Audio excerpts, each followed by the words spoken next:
আপনারা বুঝতে পারতেছেন যে আমি কেন বসে রয়েছি। বসার কারণ হইছে এখন আম বানানি খাবো আরকি। বিগত মনে হবে ৪ থেকে ৫ বছর বাংলাদেশের আম ধরিও নাই, খাইও নাই। মানে এমন একটা অবস্থা। তো আমার এক বড় ভাই, তার নাম হচ্ছে ফয়সাল ভাই। তিনি বাংলাদেশ থেকে আসার সময় আমার জন্য আম নিয়ে আসছে। আসলে কি বলবো? তাকে আমি আসলে ধন্যবাদ দিয়ে ছোট করতে চাই না। কথা বুঝছেন? তো আজকে আম বানাবো। তো সেটাও আপনাদেরকে আজকে দেখাবো যে কিভাবে বানাচ্ছি। ঠিক আছে? তো আমটা প্রথমত এই যে দেখেন আম খুবই ভালো। এটাকে প্রথম এটাকে চুলবো। তো অবশেষে আমটা আসলে চুলে ফেলছি পুরো বুঝছেন? একদম ভালোভাবে।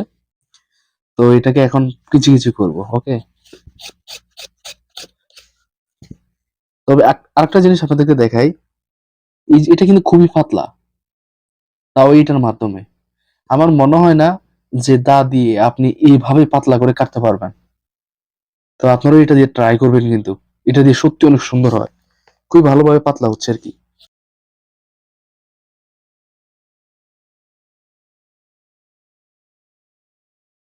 অবশেষে আসলে আমরা সম্পূর্ণভাবে করে ফেলছি। এই যে দেখেন কতগুলো হয়েছে মাশাআল্লাহ অনেক হয়েছে। তো এটার সাথে এখন মিক্সার করব প্রথমত দিব যেটা সেটা হচ্ছে লবণ। এটা লবণ না? এই লবণ দিতেছি। লবণ ব্যবহার করতেছি।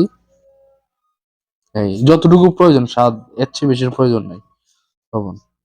তারপর দিব চিনি। চিনি দিচ্ছি। যতটুকু প্রয়োজন স্বাদ মোতাবেক অতটুকুই দেওয়ার চেষ্টা করবেন। আমি আমার স্বাদ মতো দিতেছি। এটা দিব মরিচ। মরিচের গুঁড়ো। তুলবো?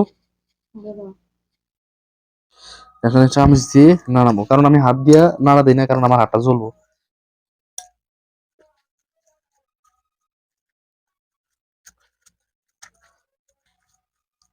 অবশেষে সম্পূর্ণ করা হয়েছে। তবে এখন একটা টেস্ট করে চাই কি অবস্থা।